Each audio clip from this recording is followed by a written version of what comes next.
ఆంధ్ర వాళ్ళు మొదటి నుంచి తెలంగాణ అస్తిత్వం మీద, భాష మీద, సంస్కృతి మీద దాడులు చేస్తూనే పోతున్నారు. దోపిడి దొంగలు చేసే పని ఇది.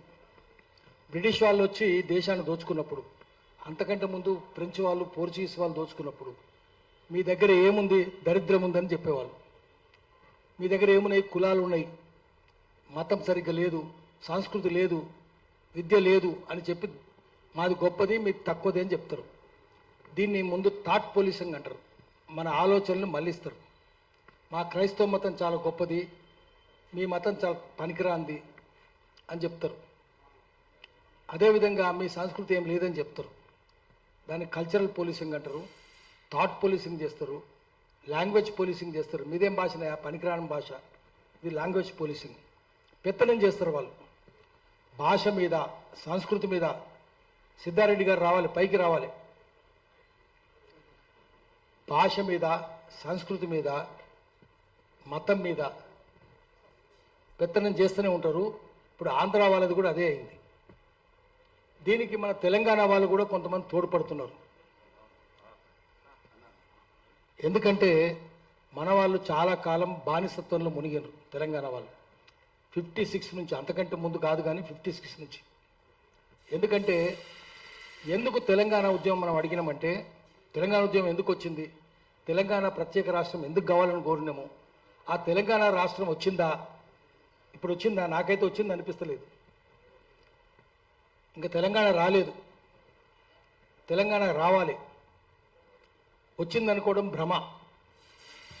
ఎందుకంటే అది ఏ ప్రభుత్వం అన్నా ఉండనివ్వండి, ఏ పార్టీ అయినా అధికారంలో ఉండనివ్వండి, తెలంగాణ ప్రజలకు ఈ 14 ఏళ్ళలో ఒరిగిందేమి లేదు. ఇప్పుడు అంతకంటే అసలు లేదు. ఏం జరుగుతుంది, ఏం చేస్తారంటే, ఆంధ్ర తెలంగాణ కలిసి ఉన్నప్పుడు తెలంగాణ సఫర్డ్ ఇర్రెవర్సిబుల్ మైనారిటీ మనది. ఆంధ్రలో ఆ ఎమ్మెల్యేలు వాళ్ళు 3x200 మంది, ఆంధ్రోళ్ళు 200 మంది, 200, 3x200, 2 వంతులు అంటే 200, 1 వంతు అంటే 100నే తెలంగాణ వాళ్ళు. 294 మంది అంటే 300 అనుకుందాం. వాళ్ళదే చివరికి డెమోక్రసీలు ఏమవుతుంది? In democracy only heads are counted, not brains. మెదస్సును లెక్క పెట్టరు, చేతులు లెక్క పెడతారు. వాళ్ళు 200. నారాయణ సాగర్ ఎక్కడ కడదాము? తెలంగాణ ముగిసినాక, సరిహద్దులు ముగిసినాక కడదాం. సరిహద్దులు మునిగే తెలంగాణలో ఉండాలి, పారేదే ఆంధ్రలో ఉండాలి. మొత్తం వాళ్ళే మెజారిటీ. ఎవరైనా వస్తే తెలంగాణ వాళ్ళు ముఖ్యమంత్రులుగా వాడు చెప్పినట్టు వినాలి.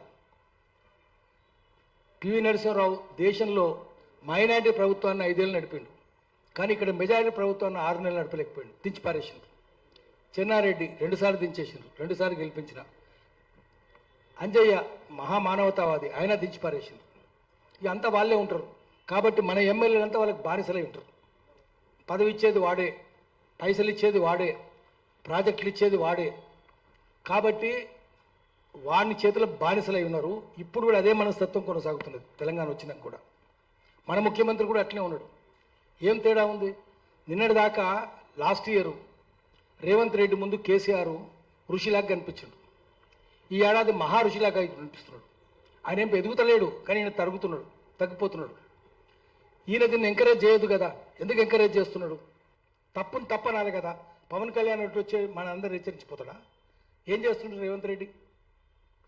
ఎట్లా మాట్లాడతాడు? మీడియా ఏం మాట్లాడుతుంది?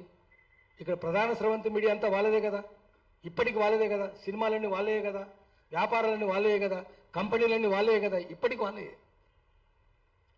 మరి ఇష్టం వచ్చినట్టు చేస్తుంటారు, భాషను ఎక్కిరిస్తారు. వానికి బుద్ధి లేదు. వాడు ఎవడో ఉండే జంజాల పాపయ్య శాస్త్రి, ఆయన ఏమన్నాడు? తెలంగాణది తౌరక్యాంధ్ర అన్నాడు, అంటే టర్కిష్ తెలుగు అట. నీకు బుద్ధి ఉందా? తెలంగాణలో అసలు సిస్టల్ తెలుగు ఉంది. తెలంగాణలో సామెతలు ఎవరు చెప్పారు? మొన్న గరికపాటి చెప్తున్నాడు, చక్కటి భాష తెలంగాణదే అని. త్రిపురేణి గోపీచంద్ కూడా చెప్పిండు, అద్భుతమైన భాష తెలంగాణలో ఉన్నది, చక్కటి సామెతలు ఉన్నాయి, చక్కటి నుడికారాలు ఉన్నాయి. ఈ నుడికారాలు పూర్వం మా దగ్గర కూడా ఉండేది, కానీ ఇంగ్లీష్ చదువులు వచ్చి, కాలువలు వచ్చి మొత్తం కొట్టుకుపోయినాయి. జొన్నలు తినే వాళ్ళ భాష అని చెప్పి ఈసరించుకున్నారు. అవి అట్లా పోయి నదుల్లో, కాలువల్లో పడిపోయి సముద్రంలో కలిసినాయి, బంగాళాఖాతంలో కలిసినాయి. కానీ హైదరాబాద్కి వస్తే, కర్నూలుకి వస్తే చక్కటి భాష కనిపిస్తుందని త్రిపురేణి గోపీచంద్ రాసుకున్నాడు. మరి వాళ్ళకి తెలుసా ఈ సంగతి? త్రిపురనేని సాలి గోపిచంద్ ఎవరో కూడా తెలియదు వాళ్ళకు. చక్కటి భాష, ఏ భాష చెప్పినా కూడా సామెతలు, నుడికారాలు అద్భుతం. నీ దగ్గర ఏమున్నాయి? నువ్వు ఇంగ్లీష్ అని గులాం అయినావు, ప్రతిదీ ఇంగ్లీషే కదా నీది. ఒకటి. తర్వాత ప్రతిదీ ఉర్దే. వాడిని తెలియని విషయం ఏంటంటే అంత ఉర్దే వాని భాషలో. వానికి ఉర్దూ అనే సంగతి తెలియదు. వాడు మాట్లాడేది ఉర్దే. కుర్చీ ఉర్దూ తెలుగు, వాడు అనుకుంటుండు తెలుగు అనుకుంటుండు. కుర్సీ ఉర్దూ, కుర్సీ అది కుర్చీ అయింది. చెప్పలు ఉర్దూ. కలం, కలం అంటే బలపం ఒరిజినల్గా. పట్టి, పట్టి కాయ, కలం కాయ, నీ పలకేది నీ బలపం ఏదని. కలం ఉర్దూ, బలపం అని ఒరిజినల్గా, అది పెన్ అయింది చివరికి. జుల్ఫాలు, రేష్మి జుల్ఫే, పట్టు లాంటి ఎంట్రుకలు, తలెంట్రుకల్ని జుల్ఫే అంటారు. జుల్ఫాలు, జుల్ఫాలండి ఉర్దూ. మద్దతు వాపసు తీసుకున్నారు, మద్దతు ఉర్దూ, వాపసు ఉర్దూ. తాజా ఖబర్ అండి, తాజా ఉర్దూ, ఖబర్ ఉర్దూ. నీది ఏ ఉర్దేది? మా ఇలాకా మనిషి అండి, తెలంగాణలో ఎవరు అంటారు? మా ఇలాకా మనిషి ఎవరు అనరు. మా తాలూకు మనిషి అండి, సంబంధించి. తాలూకు అంటే సంబంధం. ఉర్దే. తాలూకా అంటే కూడా సంబంధించిందనే. తాలూకా అనేది కూడా, జిల్లా అనేది కూడా ఉర్దే. సర్కారు జిల్లాలో అసలు తెలుగు అండి అంటాడు. సర్కారు ఉర్దూ, జిల్లా ఉర్దూ, అసలు ఉర్దూ. తెలుగు అనేది ఒకటే తెలుగు. అసలు ఉర్దూ, నకలు కూడా ఉర్దూ. దరఖాస్తు దాఖలు చేసినారు, దరఖాస్తు ఉర్దూ, దాఖలు ఉర్దూ. దరఖాస్తు తెలుగా? ఉర్దూ. దాఖలు ఉర్దూ, దాఖలు చేసి దఖలు పరచడం. ప్రతిదీ ఉర్దే.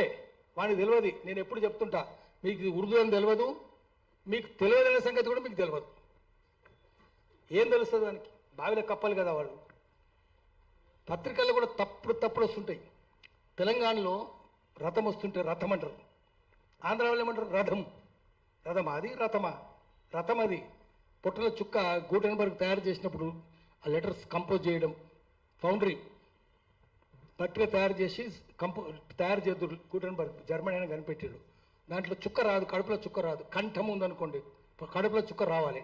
మేము జర్నలిజం చేసినప్పుడు కంఠం అని రాస్తే వద్దు నాయన, గొంతని రాయన ఆయన. ఎందుకంటే అది కమ్రం అని ప్రింట్ అవుతుంది. జగన్నాథ, జగన్నాథ అనాలి. పుట్రల చుక్క రాదు, జగన్నాథ అవుతుంది. తెలంగాణ చదువుకు రానోడు జగన్నాథ అంటాడు, రథము అంటాడు. ఆంధ్రాలో జగన్నాథ, రథము. నీకు మా పలకడమే రాదు, నువ్వు మా భాషను ఎక్కడిస్తావురా నువ్వు? సినిమానికి ఎవరికైనా వస్తుందా? చదువు ఉందా? పవన్ కళ్యాణ్ పోటీ పెడదాం, తెలుసా వానికేమన్నా? చదువు ఉందా? చిరంజీవికి ఏమైనా చదువు ఉందా? ఎవరికి చదువు ఉంది? బాలకృష్ణకు ఉందా? హరికృష్ణకు ఉందా? ఎవరికి లేదు.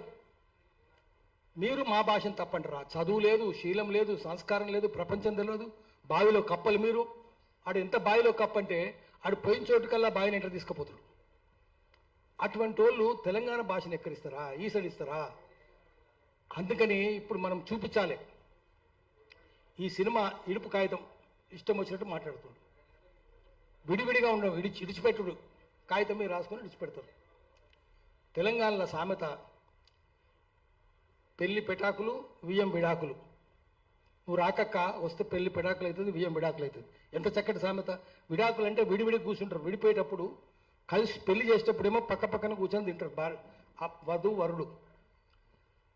ఈ అమ్మాయిది వాడు తింటాడు, అమ్మాయిది వీడు, ఇద్దరు ఒకరితో ఒకరు తింటారు. ఎంగిలి కూడా.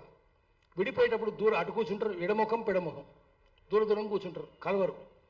విడిగా ఉండేది ఇడుపుకాయ. విడిగా ఉంటారు కాబట్టి ఇడుపుకాయ, విడిగా కూర్చొని రాస్తారు. కాగితం అనేది కూడా మనకు తెలియదు. కాగితం అంటే ఏందో అనుకుంటున్నాడు. కాగజ్ నుంచి కాగితం నుంచి కాగజ్.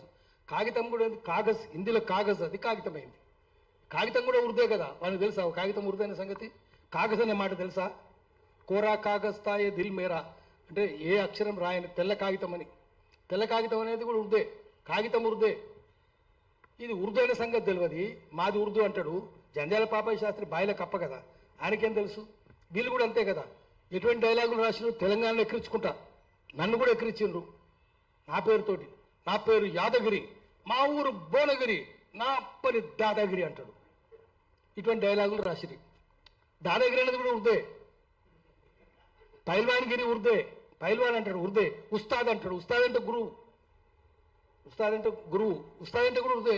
సినిమా తీసింది కదా, అది భగత్ సింగ్ అవమానం. ఉస్తాద్ భగత్ సింగ్. ఉస్తాద్ ఎంత గొప్పడు. షహీద్ భగత్ సింగ్ అనరా. షహీద్ అంటే అమరుడు, మార్టైర్. నువ్వు ఉస్తాద్ అని పెడతావా? ఎవరికి ఉస్తాద్? ఉస్తాద్ అంటే గురువు అని. బిస్మిల్లా ఖాన్ కూడా గురువు అని. నువ్వు ఆ సినిమా ఏంది? పిచ్చి సినిమా కదా కలేజా. ఆ కలేజా ఉందా? కలేజా అంటే కలేజా అంటే మనకు తెలియని విషయం ఏంటంటే కలేజా అంటే హార్ట్ కాదు, నీకు హార్ట్ ఉందా, ధైర్యం ఉందా అని. కలేజా అంటే లివర్. అది వాడిని కలేజాను లివర్ను వాడు హార్ట్ అనుకుంటుండు. వాడికి కలేజాకు హార్ట్కు లివర్కు తేడా తెలియనోడు వాడు మనకి చెప్తాడు భాష గురించి, మనం వినాలి. ఏముంది, మనకి ఇంగ్లీష్ కూడా సరిగ్గా రాదు. సవాల్ చేస్తే జవాబు ఇస్తావా అంటాడు. మనకు తెలియదు సవాల్ ఉర్దు, జవాబు ఉర్దు. తెలుగా ఇది సర్కార్ జిల్లాలో ఉర్దు. మన సర్కార్ ఒరిజినల్గా విజయవాడ కంటే ముందు వాళ్ళది రాజధాని మచిలీపట్నం. ఆంధ్ర సంస్కృతి కేంద్రం ఏంటంటే మచిలీపట్నం. మచిలీ ఉర్దే కదా. దానికి ఇంకో పేరు ఉందండి, బందర్ అని. బందర్ అట. బందర్ అంటే కూడా ఉర్దే. బందర్గా అంటే రేవుపట్నం, పోర్బందర్. బందర్ అంటే కోతి కాదు, వాడు కోతి అనుకుంటాడు. అది ఉర్దూ అంటే ఆహా కోతి అండి, అది కాదండి కోతి అంటాడు. కోతి కాదురా బాబు, బందర్ అంటే రేవుపట్నం, బందర్గా అంటే రేవుపట్నం. అది తెలియదు, వీడు కోతే కదా వీడు. ఆ బందర్ వేరే, వీని బందర్ వేరే. కోతులు ఎగిరినట్టే గుర్తుంటుంది. ఇట్లా ఉర్దూ తెలుగు లేకుండా అంత ఉర్దూ లేదా ఇంగ్లీష్. ఇంగ్లీషే. మన పత్రికలు చూద్దాం, ఏ పత్రికలో చూద్దాం, వాళ్ళ ఎడిటర్ ఉన్న పత్రికలు హెడ్లైన్స్ అంతా ఇంగ్లీషే ఉంటుంది. హెడ్లైన్స్ అండి అంటాడు, న్యూస్ పేపర్ అండి అంటాడు. న్యూస్ పేపర్ ఇంగ్లీషు, పేపర్ అంటాడు వాడు. మన కాగితం అంటే వాడు పేపర్ అంటాడు. మేము కాగితం అంటున్నాం రా, నువ్వు పేపర్ అంటున్నావు కదా. పేపర్ తెలుగా? పేపర్ తెలుగు కాదు కదా. అంటే నువ్వు ఇంగ్లీష్ అని బానిసావు కదా. వాని భాష నేర్చుకుంటే, వాని సంస్కృతి నేర్చుకుంటే, వాని తిండి తింటివి, వాని గులాంగాని అవుతుంది. మేము గులాంగాలం కాదు. గరికపాటి మంచిగానే చెప్పిండు, అస్సలు సిస్సలు తెలుగు తెలంగాణలోనే ఉంది అని చెప్పిండు. శాస్త్రీయమైన తెలుగు ఉంది అన్నాడు, సంపన్నమైన తెలుగు ఉందని చెప్పిండు. నిజమే, చాలా సంపన్నమైంది. అటు సామెతలు ఉన్నాయా మన దగ్గర? ఏముంటాయి? వాడు ఇంగ్లీష్ చెప్తాడు. There is lot of gap between cup and lip అంటాడు. కప్పుకు లిప్పుకు చాలా గ్యాప్ ఉందట. అంటే కప్పులోకి వస్తే లిప్పులోకి వచ్చినట్టు కాదని. అది కప్పు ఎవరిని తెలుసు, లిప్పు ఎవరిని తెలుసు. తెలంగాణలో ఏమంటారు? అది రోట్లోకి వస్తే నోట్లోకి వచ్చినట్టారా అంటారు. ఇంత అందం అక్కడుందా? లేదు కదా. ఇదో కాదు, ఎన్ని సామెతలు తీసుకున్నా కూడా తెలుగులాగా. ఇప్పుడు సామెత ఉంది అనుకోండి, సామెతలు 2-3 సామెతలు చెప్తాను, వాళ్ళు ఇంగ్లీష్లో చెప్తారు. తెలుగులో అట్లా ఉండదు కదా. తెలుగులో చాలా అందంగా ఉంటుంది అది. వాడి వన్స్ బిటన్ ట్వైస్ షై అని సామెత ఉంది. ఒకసారి కాటు గురైనడు 2 సార్లు జాగ్రత్తగా ఉండాలి అని సామెత. తెలంగాణ సామెత ఏంది? ఒకసారి పాలు తాగితే నోరు గాలినోడు, పాలు తాగితే నోరు గాలింది, ఆ తర్వాత సల్ల తాగేటప్పుడు ఊది తాగాలి అంటే అంత జాగ్రత్తగా ఉండాలని సామెత. దీంట్లో ఎంత అందం ఉంది? ఇంగ్లీష్లో ఉందా? నువ్వు ఆ సామెతలు నేర్చుకొని, పిచ్చి సామెతలు నేర్చుకొని మాకు చెప్తావా? ఆంధ్రావుడవుడంట ఇంగ్లాండ్ చదువుకొని వచ్చిండు, ఐఏఎస్ అయ్యిండు, ఐసీఎస్ అయ్యిండు, రైలు ఎక్కిండు. ఇంగ్లీష్ మొత్తం మన మెదడంతా, మన ఆలోచనలన్నీ ఇంగ్లీష్లో కుదవబెట్టిండు వాడు. వానికేం తెలియదు, ఇండియన్ కల్చర్ కూడా మర్చిపోయిండు. ఇంగ్లాండ్కి పోయి రైలు ఎక్కిండట, తెలుగు మర్చిపోయిండు కదా. తెలుగు భాష పరీక్ష, నా తెలుగు భాష ఎట్లుందో పరీక్ష చేద్దాం అనుకున్నాడు. రైలు ఎక్కిండు. ఒక అమ్మాయి కూర్చొని ఉంది, తెలుగు అడిగింది. అమ్మాయి నీ పేరు? ఇంగ్లీష్ లాగా మాట్లాడుతున్నాడు, ఇంగ్లీష్ తెలుగు. పలానా. పెళ్ళి అయిందా? కాలేదు. ఎంతమంది పిల్లలు? తన్నీరు వాణి. పెళ్ళి అయిందంటే పెళ్ళి కాలేదంటే పిల్లలు అడుగుతున్నారా? అట్లా కాదు, ముందు పిల్లలు అడుగు, తర్వాత పెళ్ళి అడగాలి, మంచిది. ఇంకోసారి ఇంకో రైలు ఎక్కిండు, మళ్ళీ ఇంకో అమ్మాయి అడిగాడు. అమ్మాయి పేరు చెప్పింది. ఎంతమంది పిల్లలు? ముందు పిల్లలు అడిగాడు. 3. పెళ్ళి అయిందా? మళ్ళీ. ఇప్పుడు నీకు కల్చర్ తెలియదు, భాష తెలియదు. ఎక్కువ చదువుకుంటే ఎక్కువ మూడు కూడా అవుతాడు కదా. More you study more you become foolish. ఎక్కువ చదువుకొని పోయిండు. ఏముంది ఇప్పుడు తెలంగాణ ఆంధ్రాకి చెప్దాం. ఇప్పుడు అమ్మాయిలు, మన చెల్లెళ్ళు, బిడ్డలు ఉన్నారు ఇక్కడ. సినిమా ఉన్న అడిగారట, మహాభారతం కథ చెప్పి. ఈయన ఎవరండి అంటే, ధర్మరాజండి ఆయన అన్నాడు. బుద్ధి ఉందా వానికి? తెలంగాణలో ఒక ఆమె రోడ్డు ఉడుస్తుంది, వాడు సినిమా యాక్టర్, ఆడు ఆయన ఇంట్లో పనిచేస్తుంది, ముసలామె తుడుస్తుంటుంది. ఆమెకు చెప్పినట్టు కథ, ఆమె కూడా ఉన్నది. అమ్మ ఈయన సంగతి ఏంటంటే, ఆయనే ధర్మరాజు సారు, జూదం ఆడతాడు సారు, ఆడుతాడు, పెళ్ళాన్ని పెడతాడా సారు, పెట్టిండు, బట్టలు ఇస్తుంటే చూస్తుంటాడు సారు, ఆయనేం ధర్మరాజు సార్ అన్నదట. ఇప్పుడు తెలంగాణ చదువురానామకు తెలివి ఉందా? ఆ సినిమా యాక్టర్ తెలివి ఉందా? వీరికే కదా జ్ఞానం ఉన్నది. ఈ క్రిటికల్ థాట్ కూడా ఉంది. చదువురాను క్రిటికల్ థాట్ కూడా ఉంటుంది, జ్ఞానం ఉంటుంది, క్రిటికల్ థాట్. చదువుకున్నాడు కొట్టుకుపోతాడు, దాంట్లో వరదలు కొట్టుకుపోతాడు. ఇప్పుడు ఇవన్నీ మన చర్చ పెడుతున్నాడు ఇడుపు కాగితం అని. ఎందుకంటే తెలంగాణ ఆంధ్ర ఇడుపు కాగితం అయిపోయింది, 14 ఏళ్ళు అయిపోయింది. మళ్ళీ కలవాలనుకుంటున్నాడు. కలిస్తేందుకు దొడ్డిదారిని వస్తున్నాడు అన్నట్టు, తన్నుకుంటూ వద్దామనుకుంటుడు. నీ భాషను ఎక్కిరించి, సంస్కృతిని ఎక్కిరించి, ప్రజల్ని ఎక్కిరించి రావాలనుకుంటున్నాడు. అందుకనే మళ్ళీ మనం బెత్తం పట్టుకోవాలి. ఒక్క విషయం చెప్తాం, మనకు తెలంగాణ అయితే రాలేదు. మార్క్సిజంలో ఒక శాస్త్రం ఉంటుంది, దాని పేరు ఎపిస్టిమాలజీ, అంటే సత్య శోధన శాస్త్రం. సత్యాన్ని చేరుకోవాలంటే సత్యానికి శత్రువులు ఎవరో ఆ శత్రువులను సత్యం నుంచి విడదీయాలి. You separate enemies of truth from truth. సత్యానికి శత్రువులను విడదీయాలి. ఎవరెవరు శత్రువులు అంటే లైస్, అబద్ధాలు, ఇది మోసం, మిస్చివస్. రెండవది అసత్యాలు, చిన్నపిల్లలు చెప్పేది, ఇన్నోసెంట్. మూడవది అర్ధసత్యం, ఈ రెండింటికంటే ప్రమాదం అది, ఆఫ్ ట్రూత్. డిస్టార్షన్, వక్రీకరణ ఒకటి. ప్రివారికేషన్, ఇప్పుడు చెప్పరు రేపు చెప్తారు, అడిగినప్పుడు చెప్పాలి కదా, అది కాదు. సాఫిస్ట్రీ, అన్నిటికంటే ఇంకా పెద్ద శత్రువు ఏంటంటే మార్క్సిజంలో కూడా ఏం చెప్తారంటే డీజనరేట్ సాఫిస్ట్, అంటే దిగజారిన మేధావి.